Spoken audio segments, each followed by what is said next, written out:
The other thing that I would call out is a long-time investment with the World Economic Forum in a platform called Uplink that has various innovation challenges and inspiring entrepreneurs from around the world to focus on social and environmental challenges, connecting them with funders, customers, technologists like Salesforce. And so I welcome you all, if you don't already know about that program, to engage there. Sure.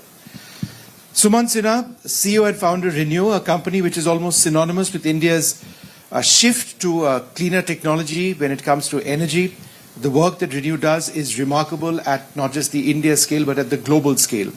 But if we were to look at the transition to energy, clean energy, at the grassroots level, what are the opportunities you believe that exist for small entrepreneurs looking to actually transform the lives of their communities? Yes, thank you, Vishnu, and thank you, Honorable Chief Minister, sir, for having all of us here. It's a real pleasure to talk on this topic because I think your concept of one family, one entrepreneur really resonates with me personally. When I was growing up, everybody in my family had to get a government job. That was the way forward. I was sort of the only person who got into entrepreneurship. So I think that's the way forward.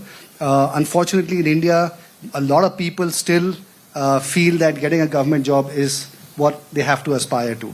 And that's why I think your focus on creating more entrepreneurs really is very good, because we have to get people to start creating value, to start creating new opportunities, not just for themselves, but if one entrepreneur is successful, they can create many more jobs as well. So it actually becomes something that can really proliferate much more broadly as people are successful. Vishnu, your question on clean energy is very relevant. As you all know, we're undergoing this massive energy transition right now. We have to find ways of developing, first of all, a large mass of people who are trained and skilled in these new areas, whether it is as solar technicians installing rooftop solar solutions on homes, or whether it is people who are working in big, huge solar factories, or whether it is people who are doing operation and maintenance of large utility scale projects in the field. All of those are new jobs that are emerging. And then, of course, there are other user areas like the electric vehicle industry, storage, and so on. So there are many new areas that are really emerging in our sector, which require us to have many more trained people. And I'll give you a stat. In the solar manufacturing industry last year, the attrition rate was almost 40%, because as new capacities are getting set up, everybody was just hiring from each other. There just weren't enough trained people to go around. And so I think there's a lot of opportunity for us just to train people into a lot of these newer areas. At the same time, we also have in India a lot of people who are working in the existing energy sector, in the fossil fuel sectors. We have to take them and retrain them also. And so one of the things that we have done is, with IIT Dhanbad, which, as you know, operates in the coal sort of area of the country, we've actually set up a skilling program or a reskilling program for coal-based workers to see how we can redeploy them into the clean energy area.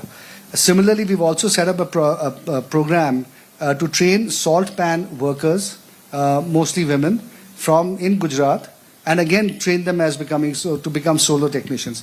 Now, these are things that we have to really, really replicate very, very broadly all across India. And one of the things that we were discussing with the Honorable Chief Minister was how, is it possible for us to set up a university or a skilling center in Andhra Pradesh where we can actually, because Andhra is going to become a big center and hub for clean energy, whether it's solar, new solar plants, manufacturing, or new wind and solar projects and so on. So we need people for all of that. So we need to be able to set up those kinds of centers in collaboration with the state government and see how we can actually generate many more people and then use those, replicate those centers in other parts of the country as well. So I think there are lots of opportunities, but we all need to collectively put our heads together to try to make them happen. And I think that's something that we're working on. Ms. Nilekani, in your work, you focus a lot on non-market enablers. What are non-market enablers, and how are they critical in what we are talking about? Thank you, inclusive Vishnu. growth? Thank you to the Honorable Chief Minister for inviting me here. Yeah, my whole theory is that markets and the state, all the people who come from the markets and the state come from society, the Samaj. So the more you strengthen Samaj, the better the crop of people that join the market and the state. So all my work over the last 35 years has been to strengthen the institutions and the moral leadership of the Samaj and to enable Samaj to have its own potential amplified with dignity. So I would say in this case that it's a wonderful idea to have every family feeling secure to explore the tremendous entrepreneurial energy that exists in Andhra Pradesh, for example. So to me, this is a real opportunity to strengthen Samaj through this program also. Because when you have a strong Samaj, sir, what the Sarkar needs to do then is to just unleash that entrepreneurial energy which exists by reducing unnecessary risk. Our people are ready to take risks. They have huge risk appetite, especially our poor people. But they have to take unnecessary risk because there's not safety. For example, for women, there's a social distance between her and the state. So how do you enable safety, public infrastructure, so that she can be the real entrepreneur that she wants to be? To me, there's huge opportunity in another way. You have 1,500 kilometers of coastline. You have forests. You have the Deccan Plateau. There is huge opportunity, maybe especially for women, I hope, to become environmental stewards while improving their economic livelihoods. And I think these are the new opportunities that are going to come because the ecology is at the absolute base of the economy, and the more we can enrich and sustain our ecology, the more opportunities, especially for grassroots entrepreneurs, to be able to find new pathways, especially enabled by technology. As you know, at XF Foundation, some of our teams are working on, for example, through the digital public infrastructure, enhancing it with skills, through ONDC, Open Networks for Digital Commerce, enabling entrepreneurs to discover opportunities. We have a new thing called Blue Dot. You know, like the blue dot on where you are locating, say, an Uber driver. So that idea transformed for one family, one entrepreneur will look like this, that a woman with a skill or any entrepreneur with a skill or a product has to be found. And so he or she becomes a blue dot on a platform and is able to advertise, I am here. You can find me, and this is what I can offer you. So we have started some work on this. In addition, with the Chief Minister's office, our teams are also working on personal tutoring at a high level with IIT Madras, because you need a different kind of skill set, and maybe, I don't know, Nigel will talk to what's happening in AI. What is the future of jobs? What is the future of entrepreneurship? It's going to be uncertain. We need to teach our young people to learn how to learn. To learn how to develop new skills as the complex world changes. That's what you're trying to do, sir, with your government. I hope it will happen soon. But these were some of the ideas. Continuous lifelong training, because the world is changing too fast and the future of jobs and entrepreneurship is changing. We have to let people change with that. Continuous thinking through our natural capital and how we can use that to create economic livelihoods, and looking at women, especially women, how can we reduce the distance between the woman, the state, and the market. Thank you. I love the blue dot and your mention of it, because it reminds me about the red dot on our NDTV logo. Yeah. The red dot, which we've had forever, is a bindi, and it symbolizes empowerment, which has been the core of. It's essentially the same as what you are talking about. Mr. Andrea, it's all very well to talk about grassroots level growth, but there has to be an ecosystem that exists alongside infrastructure development, structural architecture, supply chains, access to markets. So the ideas, I would say that, how does one actually get this done? Who's going to pay for it? What are the supply chains that are required? So in as much as we have ideas, what about the back-end architecture?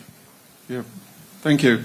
And Honorable Chief Minister, thank you very much, both for inviting us here, but also for the vision you're sharing. I'm very excited by this idea because as I was sharing this idea with my colleagues around the world, they got excited too, and they said, look, if this works, it's a model, it's a model for the world, right? So I think it's excellent, and let's talk about what could go wrong. So what I wanted to share was, I'll be a bit provocative. The word entrepreneurship can lead people to think about risk-taking, can conjure up images of Silicon Valley. But really what I think we are talking about here is how do we create enabled financial independence, enabled entrepreneurship. And I think it's extremely important. I'll give you an example. So I was born and brought up in India, then I moved to Singapore, and then I live in Sydney right now. And if I look at the way in which the Singaporean government has approached innovation versus the way in which the Sydney government, Australian government's approached innovation, the Australian government said, we have $1 billion, does anybody have a good idea? What the Singaporean government said was, we have these 5 problems. I have $1 billion to spend on them. Does anybody have solutions for these problems? See, now this is a very important distinction. It is how do we build a system from demand side rather than supply side. Yes, we all want to train the people, we want to lower the barriers for setting up a company. All of that is absolutely right. But the last thing you want to do is create overcapacity at that scale. The last thing you want to do is have people build stuff where they can't find customers. So I would almost say that the opportunity for Andhra Pradesh is to say, which opportunity sets do we want to create value systems around, and how are we going to enable those value systems in the form of shared manufacturing facilities, distribution platforms, anchor clients, pre-approved credit lines for this type of business. I'll just end with one other example. So everybody knows Grameen and how successful it's been. Most people don't know it's not been successful in every market. And if I look at Grameen in most developed markets, Grameen Bank was launched in Australia. It had to wind down. It did not succeed. Why? Because in developed markets, people know I need to get a goat, I need to get a cow, and then once I get a goat or cow, I join a cooperative and I know how so their business model is clear to them. In Australia, they were giving funding without a clear business model. People didn't know what to do with it. So again, if you start demand back and you start saying these are the opportunities that we want to own and create the systems that people can then step into, I think that's a far more powerful way to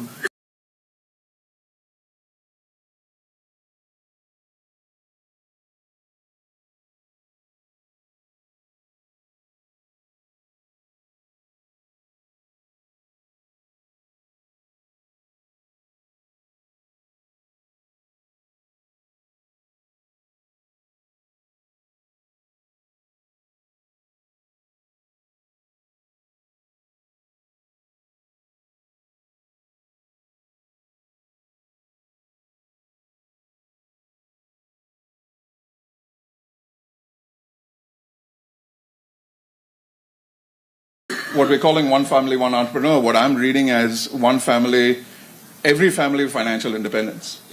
And I think it's a really powerful idea and one which can be a role model for the world. Mr. Naidu, how will you implement all of these ideas, assuming you accept all of them? First of all, I'm requesting all of them be partners with us. That is first step. So that continuous dialogue, their strengths, their organizational skills, everything we can imbibe here. As a matter of fact, as you rightly mentioned, different views you expressed. long back around 1995. When I started IT, our madam is aware, Infosys, all these things. Nilkani has given a big gift for India, that is Aadhaar, UAID. That is the biggest contribution from him. That is a game changer even today. At the time I promoted IT, there is no clue. All over the world I went. Finally, I brought IT companies. I started engineering colleges. Then I promoted step by step ecosystem. Ultimately, they migrated from Andhra Pradesh to different countries. Now 195 countries, every country there are Telugu community. How many years? Only 25 years. What is the per capita income? Highest per capita income in any country. America, if you go, highest per capita income, only these people. Even Ireland, even Netherlands, even Germany, Japan, everywhere they have spreaded now. At that time, I used to do one more experiment. I used to take entrepreneurs and prospective entrepreneurs, not with my cost. I used to take everybody along with me, one get together, local entrepreneurs of that place, my entrepreneurs. Then I used to give my presentation, this is my vision, all these things. Then I used to network our entrepreneurs with other entrepreneurs. That is where inspiration. Over a period of time, all entrepreneurs of Andhra Pradesh has become very strong entrepreneurs. Talking each other, sometimes technology or otherwise knowing each other, collaborating, so many things happen. That is where second generation entrepreneurs are very strong from Andhra Pradesh, Telugu states, not other states. As he rightly mentioned, Sinha, somebody has to take lead. Then only it will be tested, you are successful or failure. You are not taking any risk. How can you be successful? Now that is where India is moving very fast now. I wanted to go for inclusive society. Growth story should be inclusive. Financial independence you call, or otherwise one family, one entrepreneur. Just now I asked our IBM and everybody to train AI. They are having a plan of 5 million. I am asking them to train 1 million plus in Andhra Pradesh. Mega scale. Here I request you one thing, all of you. Industry, service, agriculture, everything is going on. But value addition is missing. Product perfection is missing. How to bring all these activities in structured way, organized way, that is MSME, one family, one entrepreneur. No, in fact, sir, that sort of moves right into my next question. Value addition is missing. How do we define value addition? In fact, Sonia, that was my next question for you, because how does Salesforce measure and define metrics which actually look at business resilience and long-term viability? What's working and what's not? How do you do that? Yeah, thank you. Well, the first thing that comes to mind is a journey we've been on for a long time. Our philanthropy has been focused on education, and this conversation is really resonating with me because over the last 2 years, we've been thinking about reskilling and upskilling and how do we have to transform our own workforce at Salesforce, but how do we help others do that? And so this idea of AI fluency, and if you Google Salesforce AI fluency, we just put out some thought leadership around what does that look like. And so I think that helps to kind of define some of the metrics of, companies are becoming much more sophisticated, and so are our investors, maybe most importantly, and our customers, in thinking about not only what are you delivering us from a technological outcomes perspective, but who's the company behind that and what are your practices, and really choosing to partner with companies and enterprises that are investing across the whole value chain, from sustainability, inclusive growth, human rights. So we're pleased to be on that journey, and I'm so excited to see some of the largest companies in the world, folks who are here like Amazon, Google, Microsoft, etc., some of our hyperscalers that we're so heavily reliant on for this digital age. Sumant, how does one become an entrepreneur in the clean energy space? Look, I think to talk about what Nigel is talking about, the demand side clearly is there. So I think that is one thing that is established. I think beyond that, it's a matter of taking risk. Having I think one basic precondition for being an entrepreneur is you need to have a level of education. You need to be able to understand what's happening around you. You need to be able to sense, what are the opportunity sets around you. You need to be able to go and talk to people to raise financing and so on. So for all of that, I think education is a basic prerequisite. So I think along with the One Family, One Entrepreneur program, clearly the whole thrust on education really needs to be strengthened to the extent it isn't already there. But certainly that is an area that needs to be looked at.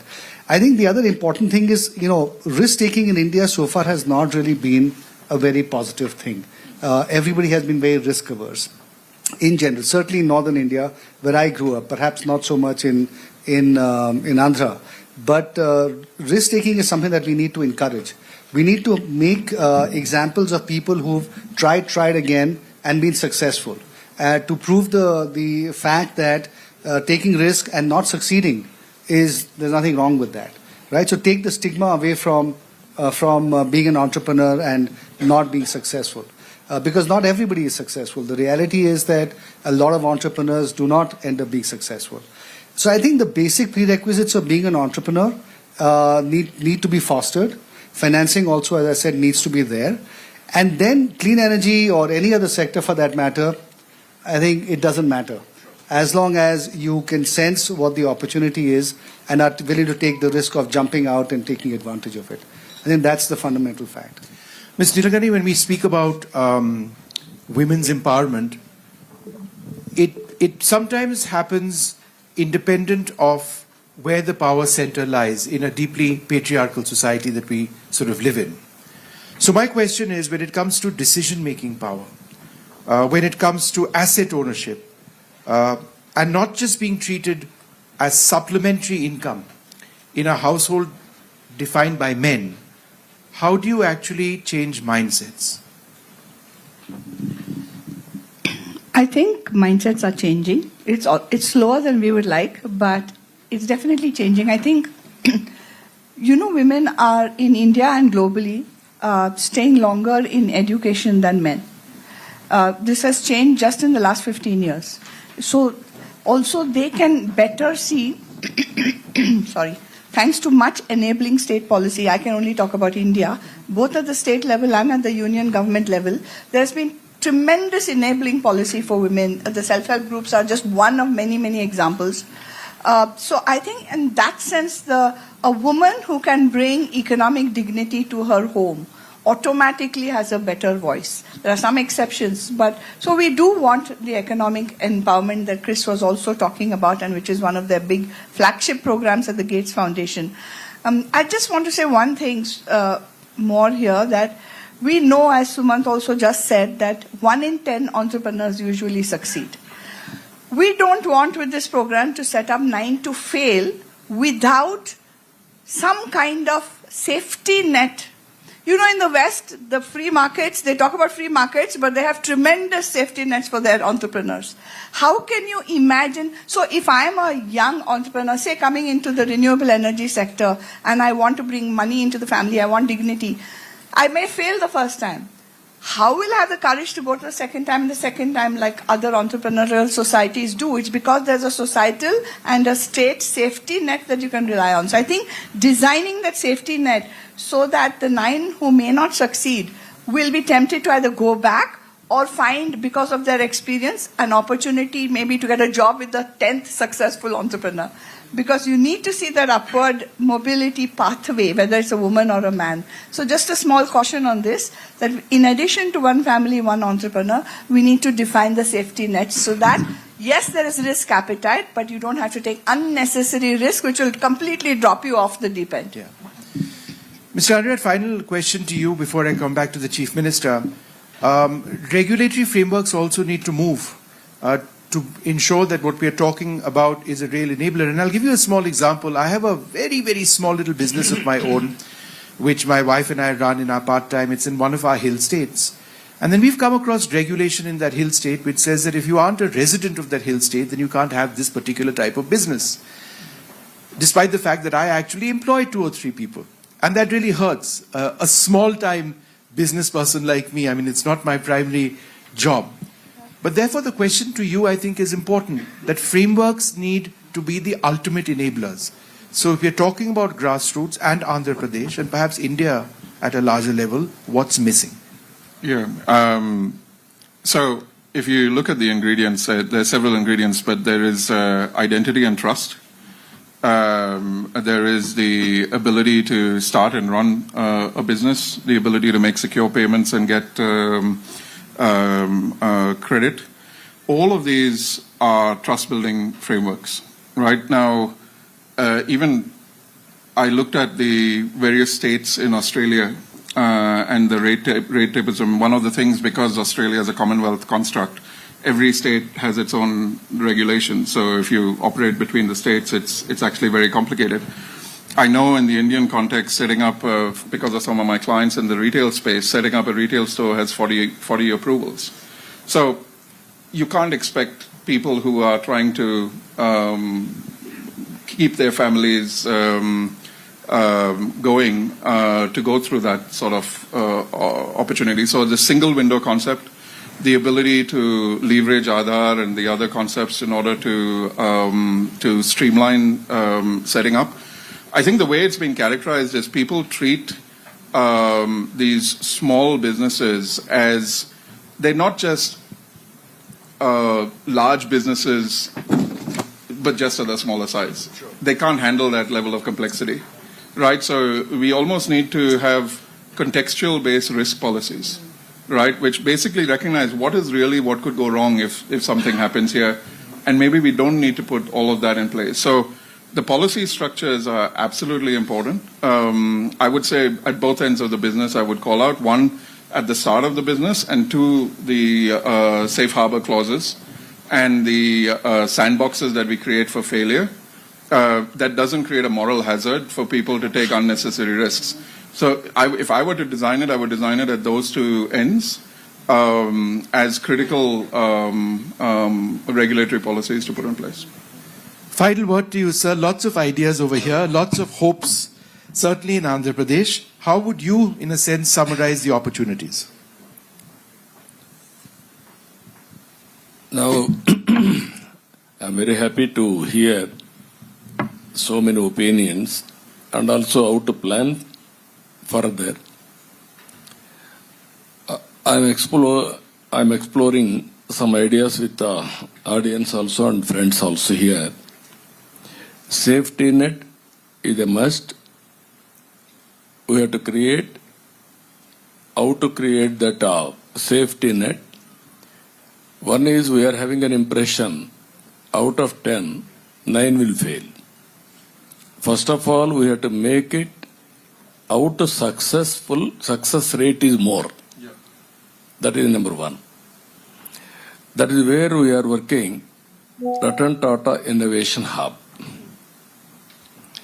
Now main center and 5 zones. Then we will take it last mile district, supporting infrastructure, MSME parks, every constituency, plug and play. Somebody is coming with idea, then they will start the industry. this type of exercise we are doing. Second one, P4, we are working a concept, public-private partnership. We are building roads, airports, everything. Now we are adding one more concept, public-private people's partnership. There, it is our responsibility to empower. You are doing as an NGO in a big way. So many people are contributing. Even CSR is available. Common man, Sinha has rightly mentioned, people are not in a position to select to become entrepreneurs. Not only entrepreneurs, we are all from middle class or below middle class. Over a period of time, we got an opportunity, we build our career, step by step. Now we are talking in Davos, we are teaching good governance and also so many creative activities. What I wanted to tell, successful persons, society has given us this status, why can't you pay back to the society? Adopt this type of families. Short term, medium term, long term, invest your time. What they need, they are not aware what is the right decision. Because of right time, they are unable to take decision. Suppose one person 10th class. Intermediate, he may not go. Then what parents will do? They will stop education. Then they will send him to the field work, labor. Then his life has gone. At that time, you can intervene for 3 years education. What type of education? Then you coach him. Then his life will be changed. Same thing, one entrepreneur, Sinha is an entrepreneur. Why can't he develop 100 or 200 MSMEs? Overall prospective, overall having potential. That is, once if you do, then they will compete with Sinha over a period of time. That is where I am thinking this type of activities we have to do. And ultimately Blue Dot, as you rightly mentioned, madam, last year International Women Day, I announced 1 lakh women entrepreneurs, micro or general entrepreneurs. We are completing now. This year I want to announce 5 lakhs, that means 500,000. Next year if I succeed, I can announce 1 million. People like you has to come there and inspire them, your success stories.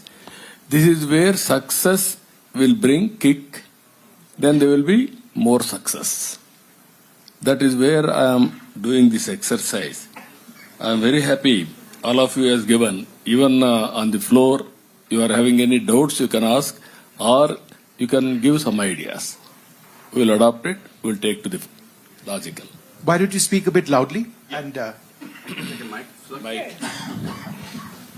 Yeah, thank you very much, Honorable Chief Minister here.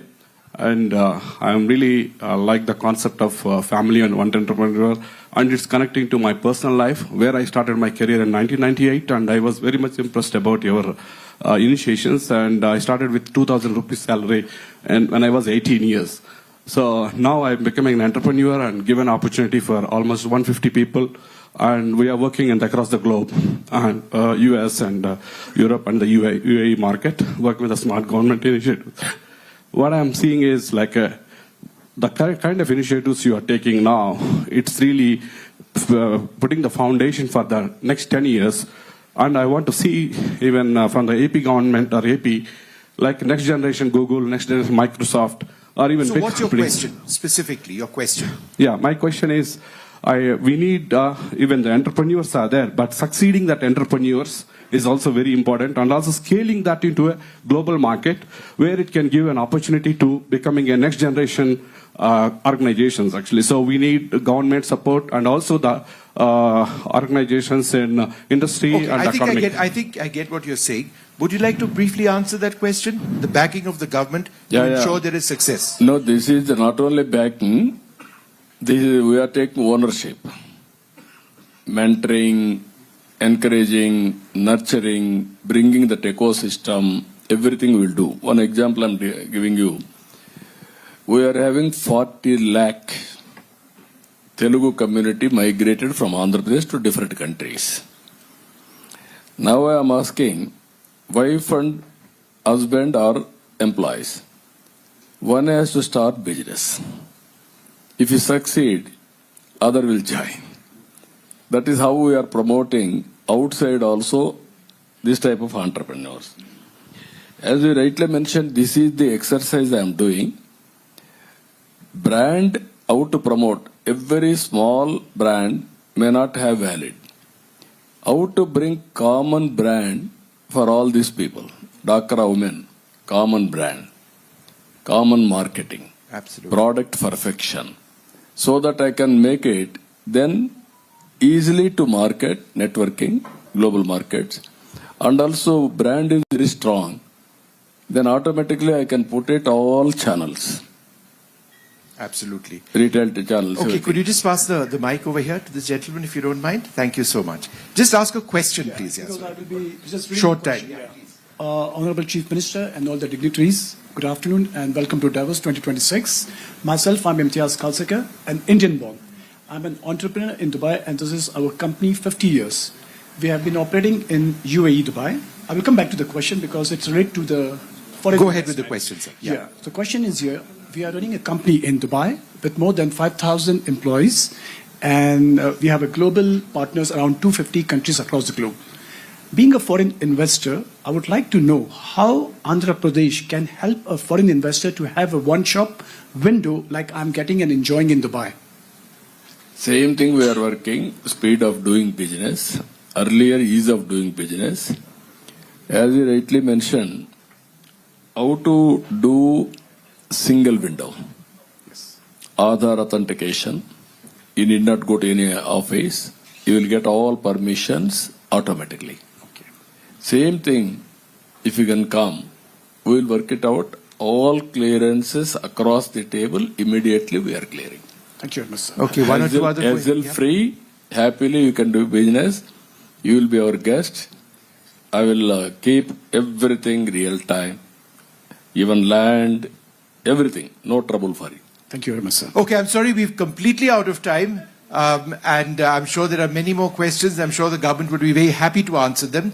But I think this is an important, a critical session. One family, one entrepreneur, reimagining grassroots enterprise for a new economic era. We've had so many ideas over here and so many solutions from the Chief Minister and the government. I'd like to thank you all very much for being with us.